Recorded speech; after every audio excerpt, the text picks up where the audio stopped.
जय हिंद दोस्तों, आप सभी लोगों का आपके अपने YouTube चैनल प्रश्न कोश ऑफिशियल में स्वागत है। दोस्तों, आज से हम लोग यूपी जीके की क्लासेस स्टार्ट कर रहे हैं। जो भी बच्चे यूपी आरओ, यूपी पीसीएस या अन्य किसी एग्जाम जिसमें यूपी जीके पूछा जाता है, उन सभी लोगों के लिए ये वीडियो बहुत इंपॉर्टेंट होने वाली है।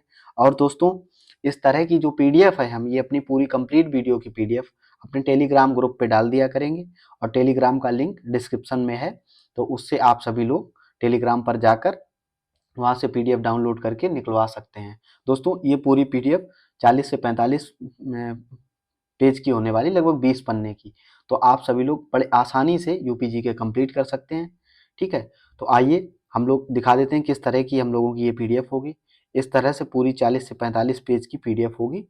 तो बहुत ही अच्छे से हमने इस कंटेंट को लिख रखा है आप सभी लोगों की पढ़ाई में योगदान करने के लिए। ठीक है दोस्तों, तो आइए हम लोग अपनी क्लास को स्टार्ट करते हैं और पर डे आप लोग क्लास लेते रहिए, ताकि पीडीएफ के साथ जब क्लास लेंगे तो उसका एक अलग ही मजा है। तो आज की जो हमारी वीडियो है यूपी जीके की होने वाली है। यूपी जीके में यूपी का सामान्य परिचय। दोस्तों, सबसे पहले हम लोग जान लेते हैं कि यूपी का आकार कैसा है। यूपी का आकार कैसा है? लंबवत है। जैसे हम लोग इंडिया के परिप्रेक्ष्य में बात करते हैं तो इंडिया का किस तरह का आकार है? अपने भारत का वो चतुष्कोणीय है। लेकिन यूपी का आकार कैसा है? लंबवत है। यूपी का आकार कैसा है? लंबवत है। ठीक है। और दोस्तों, अगर इसकी पूरब से पश्चिम की लंबाई की बात करें तो पूरब से पश्चिम इसकी लंबाई है 650 किलोमीटर। पूरब से पश्चिम इसकी लंबाई कितनी है? 650 किलोमीटर। उत्तर से दक्षिण इसकी लंबाई कितनी है? उत्तर से दक्षिण इसकी लंबाई है उत्तर से दक्षिण इसकी लंबाई है 240 किलोमीटर। पूरब से पश्चिम कितनी लंबाई है? 650 किलोमीटर। उत्तर से दक्षिण इसकी लंबाई 240 किलोमीटर। दोस्तों, साथ में ही तैयार करते चलिएगा, ये मत सोचिए कि बाद में तैयार करेंगे। अगर साथ में तैयार करते रहेंगे तो हम हर वीडियो के बाद में कुछ क्वेश्चन रखेंगे, तो वो क्वेश्चन आप प्रैक्टिस करेंगे तो उससे और आपकी तैयारी बेहतर हो जाएगी। तो आप सभी लोग यूपी जीके की अब टेंशन छोड़ दीजिए, सिर्फ क्लास कर लीजिए, इससे आपका काम हो जाएगा। 80 से 90% क्वेश्चन इसी से कंप्लीट हो जाएंगे। लास्ट में हम एक करंट अफेयर की क्लास करवा देंगे तो आपका और भी कंप्लीट हो जाएगा। तो आगे देखते हैं, पूरे भारत का क्षेत्रफल कितना है? पूरे भारत का क्षेत्रफल है 32,87,263 किलोमीटर स्क्वायर। जबकि उत्तर प्रदेश का क्षेत्रफल कितना है? 2,40,928 किलोमीटर स्क्वायर, जो भारत के क्षेत्रफल का 7.33% है। अगर उत्तर प्रदेश के क्षेत्रफल की बात करें तो भारत के परिप्रेक्ष्य में ये 7.33% है। ठीक है। यूपी की जनसंख्या की बात कर लेते हैं तो यूपी की जनसंख्या कितनी है? 19,98,12,341 है। यहाँ की अपनी 2011 की जनगणना के अनुसार यूपी की जनसंख्या कितनी? 19,98,12,341 है। और ये जनसंख्या पूरे भारत के परिप्रेक्ष्य में कितने प्रतिशत है? पूरे भारत के परिप्रेक्ष्य में 16.51%। इसको ध्यान रखिए। अगर ये हम लोग भारत की विश्व के परिप्रेक्ष्य में जनसंख्या देखते हैं तो कितनी है? 17.51%। ठीक है, भारत के परिप्रेक्ष्य में 17.51% है। लेकिन अगर यूपी की जनसंख्या भारत के परिप्रेक्ष्य में देखते हैं तो 16.51। लेकिन अगर भारत की जनसंख्या तो 17.51% विश्व के परिप्रेक्ष्य में। पूरी विश्व की जनसंख्या का 17.51% भारत है और पूरे यूपी की जनसंख्या भारत के परिप्रेक्ष्य में 16.51। ठीक है, ये ध्यान रखिए, ये कंफ्यूजन बहुत ज्यादा होता है। आइए अब हम लोग कुछ क्वेश्चन ऐसे देख लेते हैं जो डायरेक्ट क्वेश्चन पूछ देता है कि यूपी का पूर्वी जिला कौन सा है, पश्चिमी जिला कौन सा है, ठीक है, उत्तरी जिला कौन सा है, दक्षिणी जिला कौन सा है। तो उस तरह के हम लोग क्वेश्चन देख लेते हैं।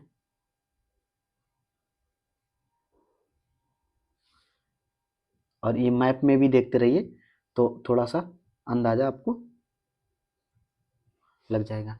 देखिए, यूपी का जो है जिले की बात करें तो पूर्वी जिला बलिया है। यूपी का पश्चिमी जिला शामली है। पश्चिमी जिला शामली है। उत्तरी जिला सहारनपुर है। देखिए, ये है बलिया, ठीक है, जहाँ बिहार से लगा हुआ बलिया है। अगर इसके पश्चिमी जिले की बात करें तो यहाँ पे सहारनपुर है। ठीक है, ये सहारनपुर है। अगर इसके उत्तरी जिले की बात करें तो उत्तरी सहारनपुर है। पश्चिमी जो है, पश्चिमी कौन सा है? शामली है। ये यहाँ पे शामली है, ये निकला हुआ शामली है। ठीक है, और अगर दक्षिणी जिले की बात करते हैं तो ये झारखंड, छत्तीसगढ़, बिहार और एमपी से जो सीमा लगाता है ये है सोनभद्र। ठीक है, तो ये चारों जिले हैं। चारों जिले कौन कौन से? पूर्वी जिला बलिया है, पश्चिमी जिला शामली है, पूर्वी बलिया, पश्चिमी शामली और उत्तरी सहारनपुर, उत्तरी सहारनपुर, दक्षिणी सोनभद्र। ठीक है, तो याद रखिए। अगला देखते हैं। अगला क्या है? उत्तर प्रदेश का सर्वाधिक वर्षा वाला जिला कौन सा है? सर्वाधिक वर्षा वाला जिला कौन सा है? गोरखपुर है। उत्तर प्रदेश का सबसे कम वर्षा वाला जिला मथुरा। ठीक है, उत्तर प्रदेश का सबसे कम वर्षा वाला जिला मथुरा, सबसे अधिक वर्षा वाला गोरखपुर। दोनों याद रखिए, बहुत इंपॉर्टेंट है।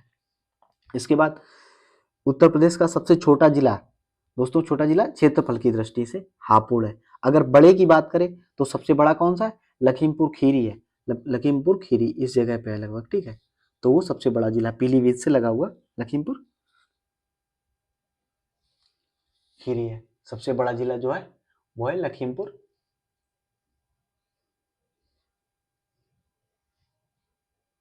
खीरी है दोस्तों। ठीक है, इसके बाद ये जो है इस जगह पे है दोस्तों, ये इस जगह पे लखीमपुर खीरी। ठीक है, नेपाल से लगता हुआ है, पीलीभीत से लगा हुआ और नेपाल से लगता हुआ। और इसके बाद जनसंख्या घनत्व की दृष्टि से, जनसंख्या घनत्व की दृष्टि से सबसे बड़ा जिला कौन सा है? गाजियाबाद है। ठीक है, जनसंख्या घनत्व की दृष्टि से सबसे छोटा जिला कौन सा है? ललितपुर। ललितपुर ये है। ठीक है, गाजियाबाद ये है, ये दिल्ली से लगा हुआ गाजियाबाद है।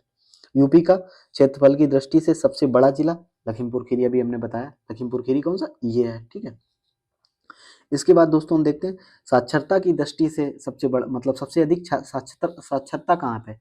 वो गौतम बुद्ध नगर में है। ठीक, साक्षरता की दृष्टि से सबसे कम या सबसे छोटा जिला कौन सा? सबसे कम कहाँ साक्षरता है? श्रावस्ती में। सबसे अधिक गौतम बुद्ध नगर में। जनसंख्या की दृष्टि से सबसे बड़ा जिला प्रयागराज। दोस्तों यूपी पीसीएस की तैयारी करने के लिए एक हब माना जाता है वो प्रयागराज, जहाँ अभी महाकुंभ लगा 144 वर्षों बाद। जनसंख्या की दृष्टि से सबसे छोटा जिला महोबा, सबसे कम जनसंख्या कहाँ? महोबा में। उत्तर प्रदेश का औसत लिंगानुपात 912 है। उत्तर प्रदेश का औसत लिंगानुपात 912 है। तो आइए कुछ और आगे क्वेश्चन देख लेते हैं।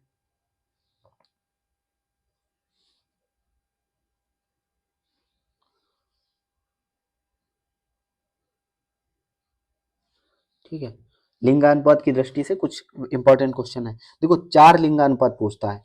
एक उत्तर प्रदेश का औसत लिंगानुपात 912 है, शिशु लिंगानुपात 902 है। देखो औसत लिंगानुपात 912, ठीक है, शिशु लिंगानुपात कितना है? 902 है। अनुसूचित जाति का लिंगानुपात 907 है। अनुसूचित जाति का लिंगानुपात 907 है और अनुसूचित जनजाति का लिंगानुपात 951 है। दोस्तों सबसे ज्यादा लिंगानुपात यहाँ पे किसका है अगर देखा जाए तो? अनुसूचित जनजाति का। लेकिन आपको चारों याद रखने हैं, चारों इंपॉर्टेंट है, बहुत पूछता है। दोस्तों इस पीडीएफ में ऐसा कोई फैक्ट हमने नहीं लिया जो अनइम्पॉर्टेंट है या हम लोगों की तैयारी के लिए महत्वपूर्ण नहीं है। सारे फैक्ट इसमें महत्वपूर्ण वाले ही लिए हैं।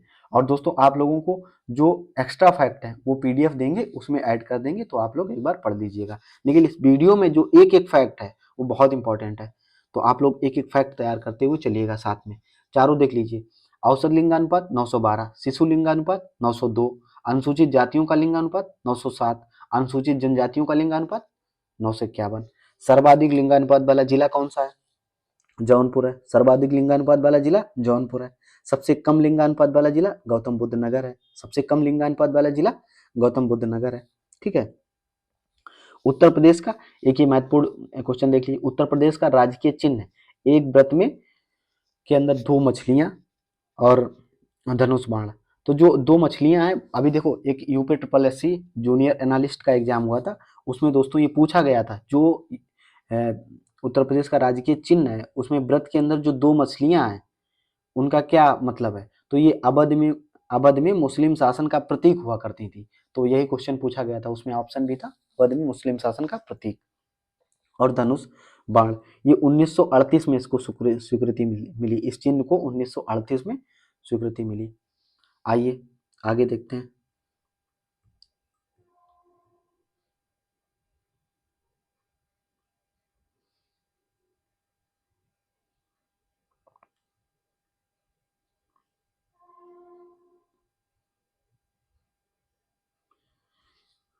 ठीक है, आगे देखते हैं। उत्तर प्रदेश की सीमाओं से लगे हुए राज्य, हाँ दोस्तों बहुत इंपॉर्टेंट है। उत्तर प्रदेश से सीमाओं से लगे हुए राज्य कितने हैं? 8 हैं। 8 राज्य हैं, एक केंद्र शासित प्रदेश है, एक देश है। दोस्तों देश कौन सा है? नेपाल। यूपी की सीमा से लगा हुआ देश नेपाल है। अभी मैप में देखेंगे हम लोग। तो राज्य कितने पूछे? अगर पूछे कि उत्तर प्रदेश से कितने राज्य और केंद्र शासित प्रदेश लगे हैं तो 9 बताइएगा, सीधा सीधा 9 बताइए। अगर पूछ दे सिर्फ कि कितने राज्य हैं तो राज्य एक है। अगर सिर्फ पूछ दे केंद्र शासित प्रदेश तो एक है। अगर देश की बात करें तो एक है, नेपाल। ठीक है, अब हम देख लेते हैं राज्य, कौन कौन से राज्य लगे हैं। राज्य दोस्तों, राज्य और राज्य के साथ लगे हुए जिले, जैसे हिमाचल प्रदेश है तो हिमाचल प्रदेश के साथ यूपी के कितने जिले लगे हुए हैं, तो ये क्वेश्चन पूछता है। तो एक बार साथ ही में याद कर लीजिए, हिमाचल प्रदेश के साथ एक जिला लगा हुआ है, कौन सा जिला है? सहारनपुर। उत्तराखंड के साथ 7 जिले लगे हुए हैं। बिहार के साथ 7 जिले लगे हुए हैं। ठीक है, झारखंड के साथ एक जिला लगा हुआ है। छत्तीसगढ़ के साथ एक जिला लगा हुआ है। मध्य प्रदेश के साथ 11, सबसे अधिक किसके साथ है? मध्य प्रदेश के साथ 11 जिले लगे हुए। राजस्थान के साथ राजस्थान के साथ 2 जिले लगे हुए हैं। हरियाणा के साथ 6, और जो केंद्र शासित प्रदेश दिल्ली है उसके साथ 2। कौन कौन से? गाजियाबाद, गौतम बुद्ध नगर। दिल्ली के साथ गाजियाबाद, गौतम बुद्ध नगर। ठीक है, और नेपाल के साथ 7, 7 राज्य मतलब जिले लगे हुए हैं। तो 7 किसके किसके साथ है? देखिए उत्तराखंड, बिहार, नेपाल, इनके साथ 7 है। ठीक है, एक वाले कौन कौन से? हिमाचल प्रदेश, झारखंड और छत्तीसगढ़ के साथ एक एक जिला लगा हुआ। झारखंड और छत्तीसगढ़ के साथ कौन कौन सा लग रहा? झारखंड के साथ सोनभद्र, छत्तीसगढ़ के साथ सोनभद्र। ठीक है, और एकमात्र जिला जो 4 राज्यों से सीमा साझा करता है, कौन सा है? सोनभद्र। और एक एक जिला सहारनपुर, ये 3 राज्यों से सीमा साझा करता है। तो याद रखिए, हिमाचल प्रदेश के साथ एक जिला, झारखंड के साथ एक जिला, उत्तराखंड, बिहार, नेपाल के साथ 7, मध्य प्रदेश के साथ सबसे अधिक 11, राजस्थान के साथ 2, दिल्ली के साथ 2 और हरियाणा के साथ 6। ठीक है, तो आशा करते हैं आप लोगों को क्लियर हो गया। एक बार मैप देख लेते हैं।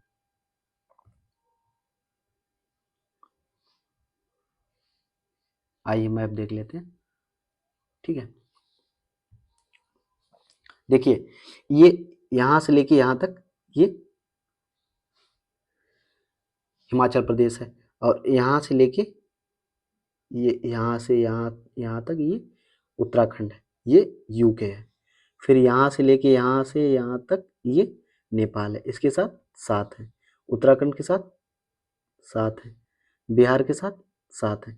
तो ये लगातार 7-7 वाले हैं। ठीक, अब झारखंड के साथ 1, छत्तीसगढ़ के साथ 1, ऊपर जो हरियाणा था उसके साथ 1। ठीक, नीचे मध्य प्रदेश 11। ठीक, और राजस्थान 2, दिल्ली 2 और हरियाणा 6। तो ये सारे क्लियर हो गए होंगे। ठीक,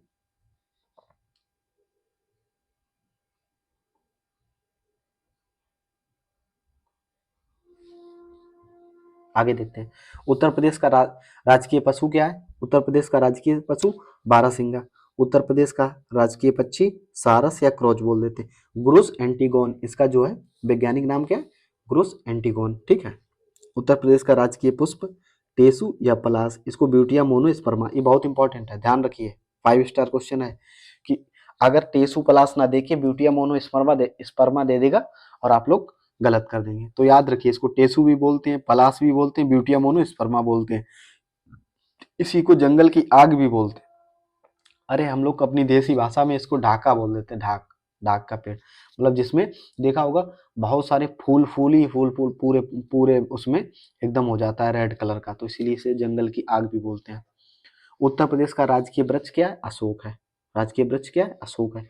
यूपी की राजकीय भाषा हिंदी। इसको कब अपनाया गया? 1947 में। और उर्दू, 2 राजकीय भाषाएं हैं, इसको 1989 में मान्यता दी गई। ठीक है, यूपी के राजकीय खेल हॉकी है। ठीक है, अब यूपी के नामकरण का थोड़ा इतिहास जान लेते हैं। यूपी के नामकरण का इतिहास 1836 से 1877 तक इसे उत्तर पश्चिमी प्रांत कहा गया। याद रखिए, 1836 से 1877 तक इसे उत्तर पश्चिमी प्रांत कहा गया। 1877 से 1937 तक 1877 से 1937 तक अवध एवं आगरा प्रांत कहा गया। 1937 से 1950 तक इसे संयुक्त प्रांत कहा गया। ठीक है।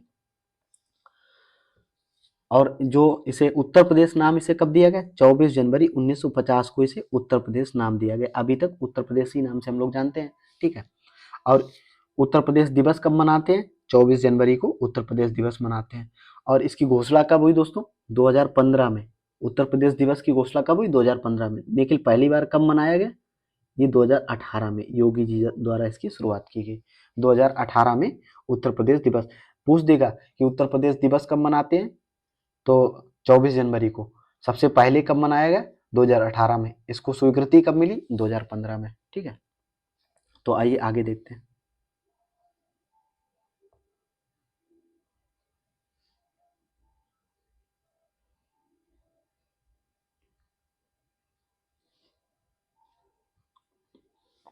उत्तर प्रदेश का राज्य पुनर्गठन। उत्तर प्रदेश का राज्य पुनर्गठन कब हुआ? 1 नवंबर 1956 को। उत्तर प्रदेश का विभाजन कब हुआ? दोस्तों उत्तर प्रदेश से जो उत्तरांचल नाम का एक प्रदेश बनाया गया, तो ये 9 नवंबर 2000 को बनाया गया। ये 13 राज्यों को काटकर उत्तरांचल नामक एक प्रदेश बनाया गया। और 2007 में इसका नाम बदलकर उत्तराखंड कर दिया गया। 2007 में इसका नाम बदलकर उत्तराखंड कर दिया गया। बना कब? 9 नवंबर 2000 को। तब नाम क्या था? उत्तरांचल। लेकिन 2007 में इसका नाम बदलकर उत्तराखंड कर दिया गया। ठीक है। अब उत्तर प्रदेश की औसत साक्षरता। हाँ, ये क्वेश्चन, तीनों क्वेश्चन बहुत इंपॉर्टेंट है, याद रखिएगा। देखिए, उत्तर प्रदेश की साक्षरता 67 है। उत्तर प्रदेश की महिला साक्षरता 57 है। उत्तर प्रदेश की पुरुष साक्षरता 77 है। देखिए, महिला में 10 कम कर दीजिए, पुरुष में 10 बढ़ा दीजिए, साक्षरता क्लियर हो गई। देखिए, 67 याद रखिए, उत्तर प्रदेश की साक्षरता 67। महिला में 10 कम कर दीजिए, 57 हो गई। पुरुष में 10 बढ़ा दीजिए, 77 हो गई। ठीक है। अब आइए आगे देख लेते हैं। आगे दोस्तों उत्तर प्रदेश की सीटें देख लेते हैं कि लोकसभा में कितनी है, राज्यसभा में कितनी है। उत्तर प्रदेश की सीटें, उत्तर प्रदेश की सीटें लोकसभा में 80 है, राज्यसभा में 31 है। ठीक है। विधानसभा में 403 है और विधान परिषद में 100 है। बहुत लोगों का ये क्वेश्चन कमेंट में आया है, पहले भी जब क्लासेस हुई हैं तो उसमें बोला है कि सर उत्तर प्रदेश में तो विधानसभा में सीटें 404 हैं। हाँ दोस्तों, 404 थी जब पहले राज्य के राज्यपाल द्वारा जो है एक आंग्ल भारतीय का मनोनयन किया जाता है, प्रत्येक विधानसभा में किया जाता था, तो वो अब हटा दिया गया है। कब हटा दिया गया? ये 404 सीटें जब होती थी, ये आर्टिकल 333 में था, राज्य का राज्यपाल एक आंग्ल भारतीय का मनोनयन करेगा। और 104 संविधान संशोधन से इसे खत्म कर दिया गया। जैसे लोकसभा में खत्म कर दिया गया, उसी तरह से विधानसभाओं में भी ये आंग्ल भारतीय का मनोनयन खत्म कर दिया गया। ठीक है। तो दोस्तों हम समझ सकते हैं, आप लोग जो भी पूछना चाहते हैं सारे क्वेश्चन हमने साथ में ही ले लिए। पी बाई क्यू को ध्यान में रखते हुए ये क्लास बना रहे हैं। तो आप लोगों से उम्मीद करते हैं कि आप लोग ने ये वीडियो शेयर कर दिया होगा अपने दोस्तों को और आप लोग भी इसकी क्लास पर डे ले रहे होंगे। आइए आगे देखते हैं।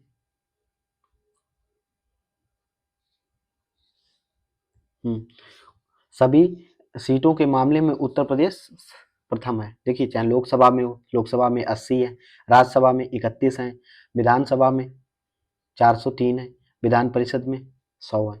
तो हर एक सीटों के मामले में, चाहे लोकसभा, राज्यसभा, विधानसभा या विधान परिषद, सभी में उत्तर प्रदेश प्रथम स्थान पर है। अब दोस्तों न्यायपालिका से संबंधित कुछ फैक्ट देख लेते हैं। न्यायपालिका, इलाहाबाद उच्च न्यायालय जो न्यायपालिका है, इलाहाबाद में हमारा उच्च न्यायालय है, उसकी खंडपीठ लखनऊ में है। एक खंडपीठ लखनऊ में भी है और इलाहाबाद में उच्च न्यायालय हमारा। ग्रामीण जनसंख्या प्रतिशत, ग्रामीण जनसंख्या प्रतिशत 77% ग्रामीण जनसंख्या है। शहरी जनसंख्या 22% है। ठीक है। ग्रामीण जनसंख्या कितनी? 77% है। शहरी जनसंख्या 22% है। ठीक है। विश्व के केवल 4 राष्ट्र हैं जो उत्तर प्रदेश की जनसंख्या उनसे ज्यादा है। बाकी अगर 5वें नंबर पे देखा जाए तो 5वें नंबर पे सिर्फ यूपी की जनसंख्या, अगर यूपी को अलग कर दिया जाए, अलग एक देश बना दिया जाए, तो 5वें नंबर जनसंख्या में आएगा। दोस्तों क्या ही हम लोगों ने जनसंख्या ही तो बढ़ाई है। विश्व केवल 4 राष्ट्र हैं, जैसे चीन हो गया, भारत हो गया, अमेरिका हो गया, इंडोनेशिया, ये 4 ही राज्य आगे हैं। 5वें नंबर पे अगर कोई एक अलग देश होता है यूपी, तो उसकी जनसंख्या होती। ठीक है। आगे देखते हैं। उत्तर प्रदेश की जनसंख्या घनत्व, जो जनसंख्या घनत्व है 829 व्यक्ति प्रति वर्ग किलोमीटर है। ठीक है, 2001 से 11 के दौरान औसत दशकीय वृद्धि कितनी थी? 20.22%। औसत दशकीय वृद्धि कितनी थी? 20.22%। ठीक, आइए और आगे देखते हैं। उत्तर प्रदेश में कुल जिले कितने हैं? 75।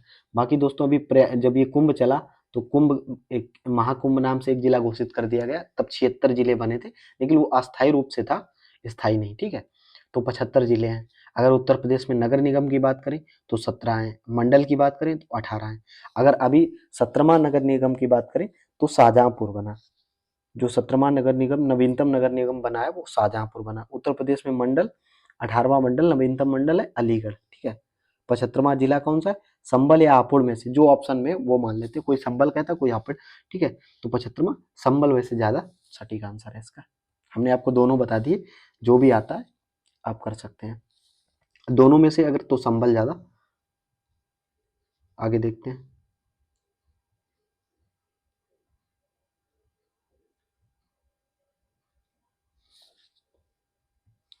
उत्तर प्रदेश की सीमाओं से लगने वाले राज्यों में से सबसे लंबी सीमा रेखा वाला राज्य कौन सा है? मध्य प्रदेश। दोस्तों सबसे लंबी सीमा रेखा 11 जिले से लगते हैं दोस्तों।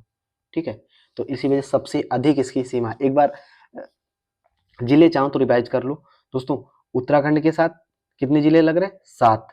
नेपाल के साथ 7, बिहार के साथ 7, हरियाणा के साथ 1, झारखंड के साथ 1, छत्तीसगढ़ के साथ 1, मध्य प्रदेश के साथ 11, राजस्थान के साथ 2, दिल्ली के साथ 2 और हरियाणा के साथ 6। तो ये सारे हो गए 8 राज्य, 1 केंद्र शासित प्रदेश और 1 देश।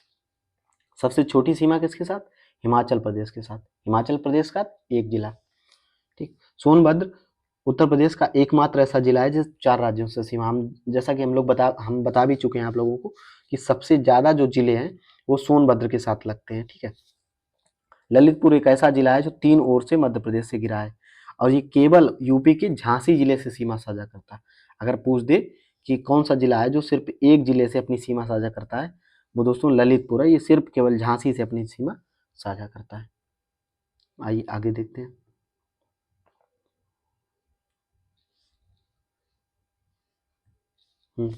हरदोई उत्तर प्रदेश का एक ऐसा जिला है जो सर्वाधिक जिलों को स्पर्श करता है। हरदोई जो है सर्वाधिक जिलों से सीमा साझा करता है। अब राजधानियों का सफर देख लेते हैं थोड़ा सा। राजधानियों का सफर, राजधानी 1858 से 1858 तक कहाँ थी? आगरा थी। 1858 तक राजधानी कहाँ थी? आगरा थी। इसके बाद 1858 से 1921 तक इलाहाबाद रही। 1858 से 1921 तक इलाहाबाद रही। फिर 1921 से अब तक लखनऊ है। अभी राजधानी कहाँ है? लखनऊ है। आगे कुछ हम राजधानियां देख लेते हैं कि विधायी राजधानी कहाँ है और इसकी सांस्कृतिक राजधानी कहाँ है, न्यायिक राजधानी कहाँ है, धार्मिक राजधानी, इस तरह से और क्वेश्चन पूछ देता है। दोस्तों विधायी राजधानी की बात करें, विधायी या प्रशासनिक राजधानी की, जहाँ विधानसभा विधान परिषद है, तो दोस्तों लखनऊ है। अगर न्यायिक राजधानी की बात करें तो प्रयागराज या इलाहाबाद, जहाँ पे उच्च न्यायालय है हमारा। धार्मिक राजधानी दोस्तों वाराणसी। ठीक है, औद्योगिक एवं आर्थिक राजधानी कानपुर है। और एक फैक्ट आप लोग देख लीजिए, इलाहाबाद उच्च न्यायालय सर्वाधिक न्यायाधीशों वाला उच्च न्यायालय है। ठीक, अब दोस्तों जिले के कुछ मुख्यालय देख लेते हैं, बहुत इंपॉर्टेंट है, कभी कभी पूछ देता है किस जिले का मुख्यालय कहाँ है। हाँ, एक बार देख लीजिए। उत्तर प्रदेश के कुछ महत्वपूर्ण मुख्यालय या जिलों के मुख्यालय दोस्तों, जैसे अमेठी है। अमेठी का मुख्यालय कहाँ है? गौरीगंज है। अमेठी गौरीगंज है। गौतम बुद्ध नगर ग्रेटर नोएडा है। अंबेडकर नगर अकबरपुर है। कानपुर देहात अकबरपुर माती है। कानपुर देहात कहाँ है? अकबरपुर माती है। अंबेडकर नगर अकबरपुर है। सोनभद्र रावर्ट्सगंज है। फरुखाबाद फतेहगढ़ है। संत कबीर नगर खलीलाबाद है। कौशाम्बी मंझनपुर है। कुशीनगर पडरौना है। सिद्धार्थनगर नौगढ़ है। जालौन उरई है। संबल पबासा है। एक बार फिर रिवाइज कर लीजिए। अमेठी गौरीगंज, गौतम बुद्ध नगर ग्रेटर नोएडा, अंबेडकर नगर अकबरपुर, कानपुर देहात अकबरपुर माती, सोनभद्र रॉबर्ट्सगंज, फरुखाबाद फतेहगढ़, संत कबीर नगर खलीलाबाद, कौशाम्बी मंझनपुर, कुशीनगर पडरौना, सिद्धार्थनगर नौगढ़, जालौन उरई और संबल पबासा। तो सारे आपके मुख्यालय हुए। तो दोस्तों हम लोगों का ये यूपी जीके का परिचय था। दोस्तों यूपी जीके के परिचय में और भी जो इम्पोर्टेंट क्वेश्चन होंगे वो हम लोग आगे लेंगे, तो क्लास लंबी ना हो जाए इसलिए हम लोग यहीं पे अपनी क्लास को समाप्त करते हैं। और दोस्तों इसकी पीडीएफ अगर चाहिए तो प्रश्न कोश नाम से हम लोगों का टेलीग्राम चैनल है, तो उसको जाके ज्वाइन कर लें और वहाँ से पीडीएफ पा लें। और भी जो क्लासेस चल रही हैं सभी की पीडीएफ वहाँ पे डाली जाएंगी। तो आरओ की जो भी बच्चे तैयारी कर रहे हैं उनके लिए तो ये वीडियो एकदम रामबाण होने वाले हैं। तो 10 से 15 वीडियो में यूपीजी के खत्म हो जाएगी। तो दोस्तों वीडियो वॉच करने के लिए धन्यवाद। Thank you. स्वस्थ रहें, मस्त रहें और अपनी पढ़ाई को कंटिन्यू करते रहें।